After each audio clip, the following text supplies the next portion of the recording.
මේ තව ප්‍රශ්නයක් තියෙනවා මේ දේවනව රසනවයි කියලා. කෙනෙකුගේ මරණින් පසු දේවත්වයක් ලබා ආවතේව කරන මට්ටමේ සිටීනම් ගිහි ජීවිතයේ සිටින තමන්ට සම්බන්ධකම් ඇති අය ගැනයි මේ අහන්නේ. අයට ධන සම්පත් ලබා දෙන්න පුළුවන්ද කියලා මේ අහනවා. ඒකට හේතුව කියන්නේ මේ රත්තරන් මැණික් ඒ වගේම පන්සල් කියලා තියෙන්නේ මුදල් මිටි ප්‍රභූවරු වගේ දේවල් සිහිනෙන් පෙනෙන නිසායි කියලායි මේ කියන්නේ. තවත් ඒ අය ගිහි කාල සිටි ස්ථානවල සැරිසරනවාද කියලාත් මේ තවත් ප්‍රශ්න කීපයක් එකලා අහන්නේ. මේවා නම් ගා පරිස්සම් වෙන්න ඕනේ මේ හීනෙන් පෙන්නන ඒවා. මේ අපිට විශේෂයෙන් බලාපොරොත්තු වෙන්න අවශ්‍ය දේවල් නෙමෙයි මේ පෙන්නන්නේ. බොහොම දුරට උගදෙනෙක්ගේ බලාපොරොත්තුවක් තියෙනවා මේ මියගේ ඥාතියෙක් මලහට පස්සේ දේවත්වයටපත් වෙලා හෝ විවිධාකාරයෙන් තම තමන්ට උදව් උපකාර කරයි ආදී වශයෙන් දේවල් උදව් කළත් නොකළත් ඒවා බලාපොරොත්තු වෙන්නලා යන්න එපා. එයාට සමහර ලාවට තමන්ට අගුණ වෙන්න පුළුවන් හුඟක් දුරට. ජීවත් වෙලා ඉන්න අපේ යුතුයකමක් තියෙනවා මියගිය කෙනෙකුට පුණ්‍යානුමෝදනා කිරීම ආදී වන්නා වූ දේවල් කරලා දෙන්න.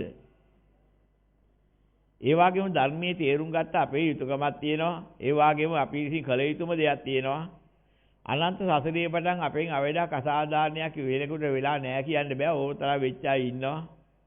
ඒවා පාප කන්දරාවක් අපිට එන්න තියෙනවා. අපිට ඒවට වන්දි ගෙවන්න ක්‍රමයක් තියෙනවා. ඒ තමයි අනන්ත සංසාරේ අපගෙන් යමෙකුට අවේඩක් අසාධාරණයක් සිද්ධ වෙලා තියෙනවා නම් ඒවට ගෝචර වූ ලෝක සත්‍යෝ කෙබන් තැනක හිටියත් අද මේ රැස් කර අනන්ත පුණ්‍ය කුසල ආශීර්වාදයේ විහිදිලා පැතිරලා පිහිටලා ඊයයි සුඛිත මුදිතලා යහපතක් වෙන්න නිවන් මඟ පෑදෙන්න ආශීර්වාද කරන්න ඕනේ. ඒ පුණ්‍යානුමෝදනාවන් අපි විසින් කළ යුතුයි. ඒ වගේම උදව් උපකාර කරපු අයට අපි ප්‍රතිඋපකාර කරන්න බැඳිලා ඉන්නවා. බැඳිලා ඉන්නවා කියන්නේ අපේ යුතුයකම. ඉතින් උදව් කරපු අයට උපකාර කරන්නෝ දුර්ලභයි. කෘතෝපකාර කරන අය අති දුර්ලභයි කියලා බුදුරජාණන් වහන්සේ දේශනා කරනවා. එහෙනම් මේ කෘතෝපකාර අති දුර්ලභ කෘතෝපකාරයේ බෞද්ධයින් හැටියට අපි විශේෂයෙන් සලකන්න ඕන. සලකලා අනන්ත සංසාරයේ වටන් මේ මොහොත දක්වා අපිට අංශු මාත්‍රයෙන් හෝ උදව්වක් උපකාරයක් කළ යමෙක් ඇත්නම් චිත්ත ප්‍රසාදයෙන් මේ පින් මේ සියල්ලන්ට විහිදී පැතිරී පිහිටන්න කියලා අනුමෝදන් කරන්න පුරුදු වෙන්න ඕනේ. මේදි කෙරෙන අනුමෝදනාව හොඳට අහගෙන හිටියා නම් Tamanට ඉබේම හුරු වෙනවා. ඒ විදිහට අනුමෝදනා කරන්න පිනක් දහමක් කරපු වෙලාවක ඉතින් එහෙම පුළුවන්කම ලැබෙනවා. පොඩි පොඩි පිනක් කරන ගානේ කරන්න කියනවා නෙමෙයි විශේෂ පිනක් කරගත් අවස්ථාවක ඒ බඳු අනුමෝදනා කරන එක හුඟක් හොඳයි.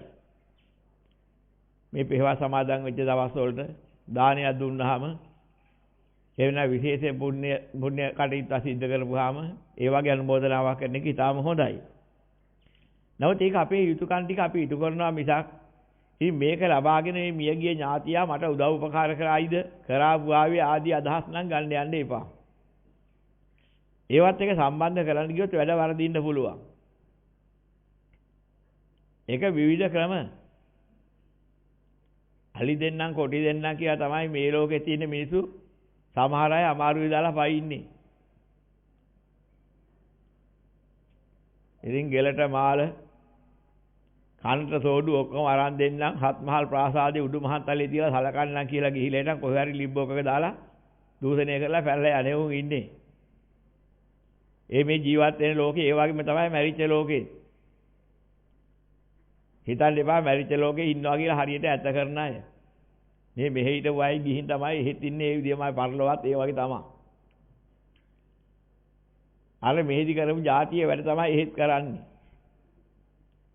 සමහරලාට ඔහොමයි හීනෙනු පේනවා. විවිධ ආකාරයෙන් සමහරලාට හිත අනුකූල කරගත්තාම ওই සමාධි අවස්ථා තියෙනවා. සමහරලාට ওই ඥාතීන් බලන්න ඇන්නම් කිය පාන් තියන අයට එහෙම සමාධියක් වැඩෙනවා. ඒක ධානය එහෙම නෙමෙයි. සමාධි කෝටි ප්‍රකෝටි ගණන් තියෙනවා. ඒ වගේම සමහර සම්මා සමාධිය වෙන මිත්‍යා සමාධිය තියෙනවා. සමහරට අවැඩ වෙන සමාධි. ඉතින් මෙන්න මේ වගේ මේ එක එක ඥාතීන්ට දේවත්වයට අපිට උදව් උපකාර කරන්න කිය හිත යොමු කරන්න පටන් ගත්තාම ඒ જાතිය සමාධිය වැඩෙන්න වෙනවා. ඉතින් තමන් වැඩක් නැති වරද්ද ගන්න පැත්තට එහෙම නැඹුරුනොත් ඒ වගේම අනුන්ගේ උදව් උපකාර කරන්න බලාපොරොත්තුව කියන එක හොඳ එකක් නන් නෙමෙයි ඒ තරම්. එහෙම බලාපොරොත්තු තිබ්බහම ඒවෙන් අයිතු ප්‍රයෝජන ගන්න විරිසිය අමනුෂ්‍ය ලෝකවල හරියට ඉන්නවා. ශාස්ත්‍රයක් කාරණේ බලාපොරොත්තු වෙන්නේ නැත්නම් කාගේ හරි ඥාතියෙක්ගේ වරමක් ගන්න බලාපොරොත්තු වෙමින් පානා තිබ්බොත් එහෙම. මහා බේගල් අතාරින අමනුෂ්‍ය හරියට ඉන්නවට බැල්ම දාගෙන එකතු වෙන. ඒ තාත්තා මැරිලා, අම්මා මැරිලා, ආච්චි මැරිලා, ආතා මැරිලා. ඉතින් එයාවත් ඇවිදින්න හිටන් අපිට මෙහෙම උදව් කරයි ඔහොම කියලා නැති බැරි කන් වලට සමහර අය පාරක් තියාගෙන බලාපොරොත්තු වෙනවා. හැබැයි ඒ අවස්ථාවේදී ගතියට ගැලපෙන අපි දන්නේ අපේ ගතිය සියල්ලෝම දන්නේ නැහැ. තේරෙන්නේ නැහැ. අවිද්‍යාවෙන් මෝහේ වැහුනොත් එහෙම හරි අමාරුයි Tamanට තමන්ගේ ගතිය තෝරා ගන්න. ඒ වගේ වෙලාවට අනුකූල අමනුෂ්‍යය ඇවිදිලා මම තමයි ඊ සීයා ආච්චි එහෙම නැත්නම් මම කතරගම දෙයියෝ මම විෂ්ණු දෙයියෝ මම සෝනියන් දෙයියෝ මෙහෙම කිය ඇවිදිලා එනවා පට්ටපල් බොරු කියලා. බොරු කියන්නේ හරි දක්ෂයි ඔය පිරිස. කියනකොටම රැවටෙනවා. අවසාන ප්‍රතිඵලය මොකද්ද? තියෙන ශේෂාතත් ඉවර වෙලා මහමගල බහින්න වෙන එකේක ලෙඩ වෙලා දුක් වෙලා විවිධාකාර රෝගාබාධයන්ට ගුදුරු වෙලා උත්පල වෙලා විනාශෙන්න හෝ සිද්ධ වෙන එක. වැඩි හරියක් සිද්ධ වෙන්නේ එහෙම දේවල් ඊට පස්සේ පෙන්නනවා ඔන්න හරියනවා හවල් දවසේ එනකොට නිදානක් හම්බෙනවා. ආවල් දවසේ එනකොට තමයි මේක හරියන්නේ රස්සාව හරියනවා ඔක්කොම හරියනවා උඹලට මෙන්න මේ පූජාව දීපල්ලා අලක දීපල්ලා ඕවා කී ඉතින් එකෙන් එක තියෙන ශේෂාත ඉවර කරන එක තමයි කරන්නේ.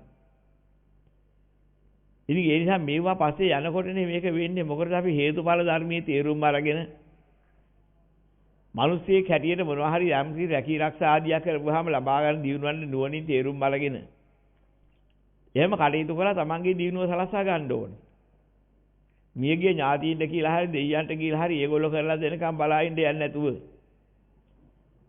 ඒ වගේන අපේ යුතුයකම අපි ඊට කරනවා මිසක් එයින් එහාට හිතන්න යන්න එපා.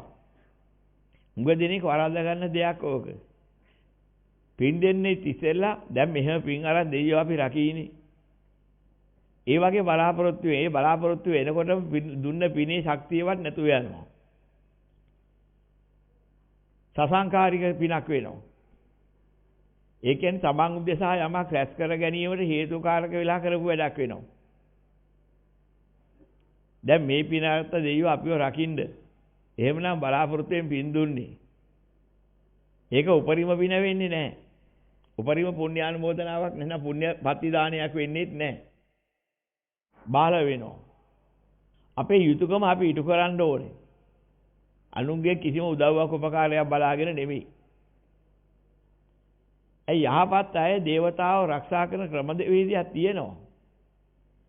හැබැයි ඒක බලාපොරොත්තු වෙන්න කියන එක එහෙම නෙමෙයි මේ තේරුම් ගන්න ඕනේ. දේවතා ආරක්ෂා දෙවියෝ ආරක්ෂා කරන ක්‍රමයක් තියෙනවා. ඉතින් එහෙම බලාපොරොත්තු අනේ දෙවියනේ මාව රකින්න කිය ඉන්න කට්ටියට එහෙම ඒ තැන බාල වෙනවා. දැන් මේක පොඩ්ඩක් මේ විදිහට හිතන්න. භික්ෂුන් වහන්සේ නම පාත්‍රෙත් අරගෙන පිණ්ඩපාත වඩිනවා. දෙන්නම කියන බලාපොරොත්තුවක් නැහැ දුන්නොත් ලැබිච්ච ආවේ. සම්ප්‍රදායක් වශයෙන් පිණ්ඩපාත වැඩිම සිරිතා. නමුත් හිඟන්නේකුත් යනවා ඒ විදිහට. කොළපතක් අරගෙන හරි කමන්නේ ගිහිල්ලා වෙද කරන්නේ. ආත්මතු පරම්පරාව වර්ණනා කරලා හිටන් ඉල්ලන්නේ. දෙන්න තියෙන ඔක්කොම ඉහළම ගරුත්වයන් තියලා ඉවරලා මේ හිඟන මිනිසයාට අනේ දෙන්න කීයක් හරි අනේ මහත්යෝ අනේ රාලහමි කියලා බොහෝම ගරුත්වයෙන් කතා කරලා නොදෙන පිනකුත් නැහැ. මොකද කරන්නේ කියනවා කියන වැඩි නම් අර කාලකන්ණියෙක් ඇවිල්ලා කරක් ඇහෙන්නේ නැහැ වුණ කීයක් හරි දිලා පන්නපල්ලා. අවසාන ප්‍රතිඵලය ඔච්චර මිසක් සුදු රෙදි දාලා වඩම්බලා ගෙනහල්ලා දීලා කන්න බොන්න දෙන සිරිතක් නැහැ යාතකයෙකුට. හැබැයි භික්ෂුන් වහන්සේ ඒ බඳු අඳෝනා කියන්නේ නැහැ. ඒ පුහු වර්ණා එකක්වත් කරන්න යන්නේ නැහැ. හැබැයි උන්වහන්සේ පාත්‍රයෙන් පින්නපාත වඩනවා දැක්ක ගමන් දුවගෙන ගිහිල්ලා වැඳලා පොදලා අඬ ගහගෙන ඇවිදිලා බොහෝම ගරුත්වයෙන් ආසන පනෝලා දෙපා සෝදලා තියෙන උපරිම සංග්‍රහයනු පූජාවන් කරනවා. හැබැයි කිසිම බලාපොරොත්තුවක් නැහැ. මම මෙහෙම ගියොත් මෙහෙම ඇදගෙන ගියොත් මෙහෙම භික්ෂූන් වහන්සේ නමක් වාගේ ගියොත් තමයි මිනිස්සු මට මෙහෙම සලකන්නේ කියලා ඒ જાතිය කපටිකමකුත් නැහැ. ඒ ගුණයට සැලකීමේ ස්වභාවය එහෙම තමයි ඒ උතුමන්ගේ. එන යමෙක් දේවත්වයටපත් වෙනවා නම් පත් වෙන්නේ යහපත් ගුණධර්ම නිසායි. ඒ බඳු ගුණධර්ම ඇත්තෝ දෙවියෙක් වෙනවා මිසක් එහෙම නැති අය දෙවි වෙන්න පුළුවන් කමක් නැහැ. එහෙනම් ගුණධර්ම ඇති කෙනා කියාපාන්න ඕනේ නැහැ දෙවියන්ට මාව රකින්න කියලා. ඒක දෙවියන්ගේ ස්වභාවය. බුද්ධ දේශනාවේ සඳහන් වෙනවා මේ දේවතාවුන් කරන වැඩපිළිවෙල. ලෝකපාලක දේවතාවෝ කියලා කොටසක් ඉන්නවා මේ චාතුර්මහා රාජිත තාවතින්ස කියන මේ ලෝක දෙකටයි අයිති. සක්‍ර දේවේන්ද්‍ර මුල් කරගත්ත සතර වරන් දෙවියන් සහිත එක්තරා ලෝකපාලක දේව පිරිසක් ඉන්නවා. මෙන්න මේ කියන දේව පිරිස කරන වැඩපිළිවෙලක් තියෙනවා.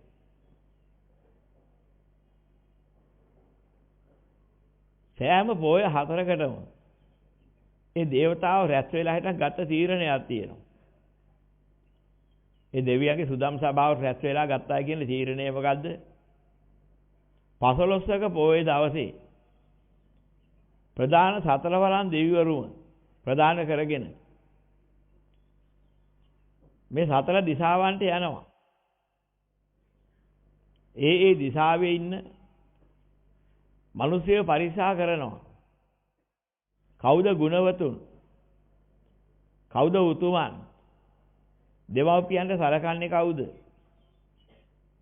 වැඩිහිටියන්ට ගුරුවරුන්ට වඳින්නේ පුදන්නේ සත්කාර කරන්නේ කවුද? උපස්ථාන කරන්නේ කවුද? දැහැමින් අමුදරුවන් පෝෂණය කරන්නේ කවුද? යහපත් ගුණයෙන් පංච දුස්චරිතයෙන් වෙන් වෙලා ජීවත් වෙලා හොඳ ගතිගුණ තියෙන කාගේද? මෙන්න මෙහෙම හොයාගෙන යනවා. එහෙම ගිහිල්ලා එහෙම ඉන්න පිරිස් දැක්කහම එයා හොඳ සටහන් කරගන්නවා. ආවල් නම් ඇති ගමක ආවල් ස්ථානයේ මෙන්න මේ නම් ඇති පුද්ගලයෙක් මෙහෙම ඉන්නවා කියලා දෙවියන් අතර සටහනක් වෙනවා. ඊට පස්සේ සුදම් සභාව කියන සභාව රැස් වුණාම දේවතාවෝ ඒ පිළිබඳව අනිත් දෙවියන්ට කියනවා. පොහෝ දින අපි ගියාම මෙන්න මෙහෙම ගමක මෙන්න මෙහෙම ආයි දැක්කා. මෙන්න මෙහෙම සාසන ගුණ රකින්න ආයි දැක්කා. උතුම් ගුණ තියන අය ඉන්නවා. මෙන්න මේ නම් තියන අය කියලා. මෙහෙම කිනුනේ දේවතාවෝ රැකවරණ සලස්වනවා. එනම් ඔබලා ගිහිල්ලා ආරක්ෂා සංවිධාන සලස්වන්න. ඒ අයට කරදරයක් වෙන්න තියන්න එපා. ඒගොල්ලෝ ආරක්ෂා කරගන්න. මොකද ඊටාම සුළු කලකින් මේ මිනිස් ලෝක ආවිතේ මැරුණාම ඒ අය තමයි අපි ළඟට එන්න ඉන්නේ. ඒ නිසා ඒ අයව රැකගන්න අපේ පිරිස වැඩි වෙනවා. මෙන්න මේ විදිහට කියලා හිටන් ඒ අයට ආරක්ෂා සලසනවා. ඒ වගේම අමාවක පොයේ දවස් වලට ඒ දේවතාවන්ට ඉන්නවා දරු පිරිසක්. ඒක හටගන්නේ අර මව්වරුන්ගේ බලෙන් උපන් දරුවෝ හැටියට නෙමෙයි. ඒ උසස් දේවතාවන්ට දරුවෝ වෙලා උපදින ක්‍රමයක් තියෙනවා. දරුවන් හැටියටම යම් කෙනෙක් මැරුණාම දරුවෙක් වාය ගිහිල්ලා උකුලේ උපදිනවා. උගලේ පහළ වෙනවා. හොරතල් දරුවා වගේ පටන් ගන්නවා. බලායින් දැඩි වැඩුණාට පස්සේ යාගේ දරුවෙක් හැටියට සම්මත වෙනවා. මෙන්න මෙහෙම හැදෙන දරුවෝ ඉන්නවා. ඒවයි තමයි ඊළඟ පස්සේ අර අමාවක් පොයි දවස් වලට අර වගේම සැරිසරාගෙන ගිහිල්ලා බලන්නේ ගුණවතුන් කවුද හොයලා බලන්නේ. බලාගෙන ඒ සටහන අර සුදම් සභාවට දෙනවා. ඒ වගේම අර පුර අටවක අව අටවක වැනි දවස් වලට අර පිරිස යනවා. දේව පිරිස් ගිහිලා හිටන් ওই විදිහටම හොයාගෙන ඇවිදලා පණිවිඩය දෙනවා. දේව සභාවේදී. මේ ආකාරයෙන් ලෝකේ කොහේ හිටියත් ඒ ගුණවතුන් ආරක්ෂා කරගන්නවා. හැබැයි ගුණවතුන් කොච්චර ගුණවත් වෙලා හිටියා කර්ම ශක්තියට මේ රකවන්න දෙන්න බෑ. විවිධ ලෙඩ රෝග, විවිධ මාර්ග බාධක අරින්න බැරි කර්ම ශක්තියක් තිබුණොත් ඒගොල්ලෝ දන්නවා මේකේ මලක්. මේ බුද්ධිලේ අහක යන්නේ නැහැ, නරක තැනට යන්නේ එන්නේ අපි ළඟට. එහෙම දැනගෙන ආරක්ෂා කරගන්නවා. කරදරයක් පාපයක් ඇති වෙන්න නොදී ඒ විදිහට. ඒ වගේම පුළුවන් තරම් අපරුපද්‍රාවන්ට වළක්වන්න පුළුවන් යම් ක්‍රමයක් තියෙනවා නම් ඒ දේවතාවෝ ඒව අනුගමනය කරලා රැකවරණ සලස්වනවා. හැකිතරම් පින් දහම් කරගන්න ඉඩ ප්‍රස්තාව ලබා දෙන්න වැඩ කරලා දෙනවා. හැබැයි ඕජින් බලන්න පතන්න ගියොත් නම් හම්බෙන්නේ හිඟන්නගේ දැන. ඔය පැතීමත් එක්කලා ඔය ඇස්සේ තියෙනවා කිලුටා. ගුණවතුන්ගේ ස්වභාවය ගුණවත් වැඩේ කරන එක මිසක් එයින් එහාට සුකුලක් හොයන එක නෙමෙයි. නමුත් ඒ ඉතිහා කියන්නේ ඇතේ පොඩි කුණක් තියාගෙන. මෙහෙම කරනකොට මට සලකන්නේ නැතේ. ඒතර මටත් උදව්වක් උපකාරයක් ලැබෙන්නේ නැතේ. මේ අදහසින් කරන්න ගියාම පින බාල වෙනවා. ඒසා ඒව ගැන හිතන්න යන්නේ නැතුව අපේ යුතුයකම කරනවා. දැහැමින් සාමියෙන් අපිට පුළුවන් හැටියට ජීවත් වෙනවා කියනවා මිසක් මේ නිදන් ගන්නයි දෙයයන්ට කියලා සාස්ත්‍ර අහගන්නයි ওই જાතිය වැරදි ඇඩවලට යන්න එපා. ඒව ගැන හොයන්න යන්න ඕනෙත් නැහැ. එහෙම අදහස් තියෙන තමයි මේ මුදල් පිටි ගෙනත් දෙන්නේ ඒවයි ප්‍රභූන්ගෙන් එන මැණික් ගෙනෙන් දෙන්නේ ඒවා විවිධාකාර දේවල් ප්‍රභූ මුණ ගැහෙන ඒවා ඕවා ගෙනහලා පෙන්න වැඩවලට පටන් ගන්න. ඕවා කිය කරන්න ඕනේ නැහැ පුළුවන් කෙනාට. අර කතාවල තියෙනවනේ. කරන්න පුළුවන් කෙනා කියවන්න පුළුවන් කෙනා කරන්නේ නැහැ කියලා. කියවන කෙනා කරන්න බැරි කෙනා කියවනවා. කරන්න බෑ. එයා කරන්න පුළුවන් කෙනා කියව ඉන්නේ කරනවා. ඒක සාමාන්‍ය දෙයක්. ඒ වගේ තමයි මේ ලෝකෙත් තියෙන්නේ. සමහර අය හරි පඬිතුකට මේ අමනුෂ්‍යෝ කියවනවා. ලෝකකම් කියවනවා. ඒ කියවන එකට කරන්න පුළුවන් එකක් ඇත්තෙත් නැහැ. කරන්න පුළුවන් කෙනාව කියවන්න යන්නේ නැහැ. පුළුවන් නම් පුළුවන් දේ කරලත් දෙනවා. ඉතින් මේ වගේ තේරුම් ගන්න ඕනේ. ඒ නිසා මේ විවිධාකාර ප්‍රශ්න වලට සම්බන්ධ වෙන්නේ නැතුව අපේ යුතුයකම විතරක් ඉෂ්ට කරන්න යන්න ඕවා ගැන බලන්න එපා. යනුගෙන් හම්බ කරන්න, දෙයියන්ගෙන් හම්බ කරන්න, ඔය ගැන හිත තියන්න යන්න එපා. ගියාට පස්සේ කරදර බාධක එනවා වැඩි. මොකද එතකොට එන්නේ අර හිඟන්නගේ හිමිතැන. පොඩ්ඩක් කල්පනා කරලා බලන්න මෙහි කොතනකවත් දේව රූපයක් තියන පාන්තිය තියා යදිනවද කියලා. ඔය පන්සලක් ගන්න ගියෝ කෝවිලක් දේවාලයක් පල්ලියක් මොනවා හරි එකක් ඔය වැය තියෙනවා. පල්ලියක් කෝවිලක් කියන නැති උනත් දේවාලය කියන එක නම් බොහොම තියාගෙන ආවුදුරට වැදගෙන යාඥා කරනවා. අනේ මන් දන්නේ ඒවට අපි කියන්න යන්නේ නැහැ. නමුත් මං කියන්නේ මෙහි අපිට ඒවා කරන්න යන්නේ නැහැ. දෙයයන් පුණ්‍ය අනුමෝදනා කරලා දෙයයන් විතරක් කියලා නෙවෙයි කාටවත්. ඒ ඉතිහාදයක් අපි කරන්නේ නැහැ. ඉතින් මොනව කරන්නද වෙන? ඒවා කරන අය නම් සමහරවිට අපිට දොස් කියනවා. කොහොම මෙහි ඒවා කරන්නේ නැහැ නේ. ඔය වෙයිච අමනුෂ කට්ටිය එහෙම ඇවිදලා අහනවා. ඇයි මෙහි දෙයයන් පාලනක් තියන්නේ නැත්තේ එහෙම කියලා. පිස්සු නොකර යනවා යන්න කියන්නේ නිකන් ඉන්න නිසා වෙන මොනවා කියන්නේ. ඉතින් අපිට කරන්න ඕන හරිය කරන බෞද්ධ වශයෙන් යමක් කළ යුතුද? දෙවියන් උදෙසා හෝ ලෝක සත්‍යය උදෙසා යමක් කළ යුතු නම් ඒ ටික අපි කරලා දෙනවා. හැබැයි කාගේවත් තුට්ටුවක් බලාපොරොත්තු වෙන්නේ නෙමෙයි. ඒක අපේ බෞද්ධයින් හැටියට කරන යුතුයකම. ඉතින් ඒ ටික කරන්න බලාපොරොත්තු වෙන්න. ඒ රැකවරණ සැලසෙයි. සැලසුණා නැත්නම් ආයේ මේ පිළිබඳ බලාපොරොත්තු කරන්න යන්න එපා. සැලසලා ඒගොල්ලෝ පිනක් කරගත්තා කියන හැඟීමේ ඉන්න බෞද්ධයෙකුට උදව් උපකාර කරනවා නම් අප උපස්ථානයක් කරනවා නම් මිනිසියෙකුට හෝ අමනුෂ්‍යයෙකුට හෝ දෙවියෙකුට හෝ යහපත සිද්ධ වෙනවා. යහපත් කෙනෙක්ගේ ಗುಣ කියනවා නම් ඒ ಗುಣ කියන කෙනාටත් යහපත සිද්ධ වෙනවා කියලා බුදුරජාණන් වහන්සේ දේශනා කරනවා. ඒක මිනිසයන්ට විතරක් නෙවෙයි දෙවිය බ්‍රහ්මාදී කොට්ටාසිය පවා උතුමේගේ ಗುಣ කියනවා නම් ඒ ಗುಣ කියන බුද්ධියට අභිවෘද්ධියක් ලැබෙනවා කියලා පෙන්නනවා දෙවියන්ට පවා. ඉතින් ඒ නිසා අපි උතුම් විදියට කටයුතු කරගෙන ජීවත් වෙන්න බලන්න ඕන. ඒ කරන අය යහවත උදව් කරන අය කියනනම් ඒගොල්ලන්ටත් යහවතක් වෙයි. හැබැයි ඒව බලාපොරොත්තු නෙමෙයි අපි යහපත් ගුණ රකින්නේ බෞද්ධයින් නිසා බෞද්ධත්වයෙන් කටයුතු කරන්නයි.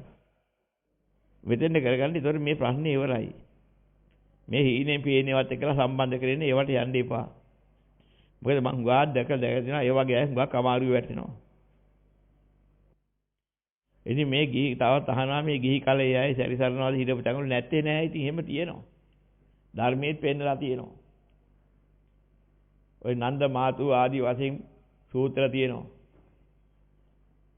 ඒ සූත්‍රවල පෙන්නලා තියෙනවා තමන්ගේ ස්වාමි පුරුෂයා මැරිලා ඔය චාතුර් මහා රාජ්‍ය දිව්‍ය ලෝකේ ඉපදිලා අර පැරණි වෙසින්ම ඇවිදලා හිටන් ඒ කාන්තාව පවා හමු වෙලා යනවා කියනවා. ඒ වගේ අවස්ථා ගැන සදහා වෙනවා. එහෙම සැරිසරන්නේ නැත්තේ නෑ. ඒවත් තියෙනවා. ඉතින් මොකටද හොයන්නේ? ඒක අපිට ඒවෙන් ප්‍රශ්නයක් නෑ. ඒව ගැන හිතන්න යන්න එපා. මේ බෝධීන් වහන්සේලා අතර විතරක් නෙමෙයි හැමතැනම ඉතින් මේ චාතුර් මහා රාජිත ලෝකේ ඉන්න අය මේ මිනිස් වාසයේ ඇතුලේ තමයි ඉන්නේ. බොහෝ කොටම. වෘක්ෂ දේවතා කියන කොට්ටාසවල ඉන්නවා. ආකාශ භූමගත දේවතාවුන් නේ භූම ආකාශට්ටාජ භූමට්ටා කිව්වෙත් ඒකයි. අහසේ සහ භූමිය ඇසුරු කරන දේවතාවෝ. ඔය කොට්ටාසේ මේ මනුස්ස ලෝකේට අයිති දෙව්ලෝක දෙකක් තියෙනවා. මනුස්ස ලෝකේ ඉරහඳ දෙකින් එළිය වැටෙන සීමාවට චාතුර් මහා රාජිත්‍ය සහ තාවතින්ස කියන මේ ලෝක දෙක. ලෝකපාලක දේවතාවෝ කියන්නේත් ඔය මට්ටමේ අය. ඒගොල්ලෝ මේ මිනිස්සු ඇසරට එනවා. සැරිසරනවා. එහෙමයි ඉන්නවා. ඉතින් ඒ සැරිසරුවා කියලා අනේ අපිට බලන්න හැන්නම් අපිටත් උදව් කරනවා නම් එහෙම කියලා හිතන්න යන්න එපා. හිඟන්නගේ තර හම්බ වෙනවා එතකොට. ඒ නිසා හොඳින් තේරුම් ගන්න ඕනේ දේවතාවෝ ඉන්නේ ගුණයක් දැකලා කරු කරන්න මිසක්. එනකොට ඒගොල්ලන්ට කරු කරන්න ගියොත් එහෙම එතනින්ම අතුරු දහන් වෙනවා. මම දැක්ක එක කතාවක් මිනිස්සු අතර ප්‍රසිද්ධ වෙනකොට ඒ අයගේ ප්‍රසිද්ධිය බලන්නත් දේවතාවෝ වෙනවා. මොකද බුදුරජාණන් වහන්සේ දේශනා කරනවා දඹදිව වැසි මිනිස්සයෝ තව්තිසා වැසි දෙවියන්ට වඩා ඥානයෙන් අග්‍රයි. දැන් මිනිස්සු ඥානය ගන්න දෙවියෝ ළඟට යනවා. බුදුරජාණන් වහන්සේ දේශනා කරනවා දඹදිව වැසි මිනිස්සයෝ තව්තිසා වැසි දෙවියන්ට වඩා ඥානයෙන් අග්‍රයි. තව්තිසා වැසි දෙවියෝ දඹදිව වැසි මිනිස්සෙයිට වඩා රූපයෙන් අග්‍රයි. ලස්සනයි. හැබැයි මිනිස්සු විතර ඥානවන්ත නැහැ. අන්නේක තියෙන වෙනසක් තියෙනවා. ඥානයෙන් අග්‍ර මිනිස්සයෝ. හැබැයි මිනිස්සුયો දෙයයන් ඥානයෙන් අග්‍ර දෙයියෝ ගැන හොයනවා. දෙයයන්ට වැඩිය හොඳට ඥානවන්තව කල්පනා කරන්න පුළුවන් අය තමයි මිනිස්සයෝ. හැබැයි රූපයෙන් බලපුවාම මිනිස්සීට වඩා හරි හැඩයි. දෙවියන්ගේ ස්වභාවය. ඉතින් මිනිස්සෙක් මනුස්ස නුවණකින් වැඩ කරනකොට මිනිස්සු හිතනවා දෙයියෝ තමයි ඔය කියවන්නේ. ඒ මිනිසයාගේ ඥානෙ දෙවිනි කරලා ඥානෙ දෙයියන්ට වාර දෙන්න හදනවා. බුදුරජාණන් වහන්සේ දේශනා කරනවා දඹදිව වැසි මිනිස්සයෝ දඹදිව කිව්වහම මේ ජම්බුදීපය කියන්නේ මේ ලෝකේ තමයි. උතුරු කුරු දිවයින අපලගෝ යානේ පූර්ව විදේශික තව ලෝක තුනක් වෙන්නු ජම්බුදීපය කියලා මේ මනුස්ස ලෝකෙට කියනවා. ඒකේ අගනුවර තමයි යම් කිසි ප්‍රදේශයක දඹදිව කිව්වේ. ඒ ලෝකෙම ඇමරිකාව, රුසියාව, ඕස්ට්‍රේලියාව කොහේ කිව්වත් ඔක්කොම දඹදිව තමයි.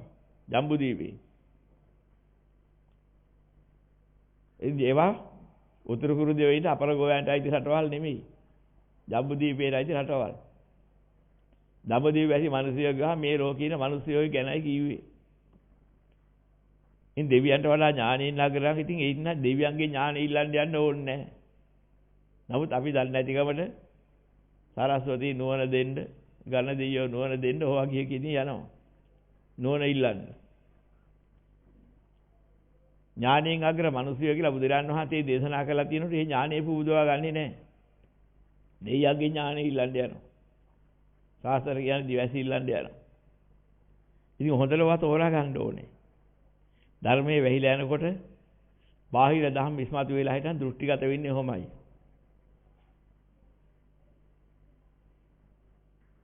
මේ හීනෙන් පේන දේවල් ගැන හේතු තේරුම් ගන්න හීනෙන් පෙනීමට ප්‍රධාන කාරණයක් වෙනවා. අපේ බලාපොරොත්තු පිළිහිලා ඒක අභ්‍යන්තරයේ ගැඹුරට කාවදිනකොට. ඒවා හුඟාදුර නිතර හීනෙන් පේන්න වෙනවා. ඒකත් එක කොටසක්. සියල්ලම හීන පේන්නේ එහෙම නෙවෙයි. හීන පේන්නේ විවිධ කාරණා හේතු වෙනවා.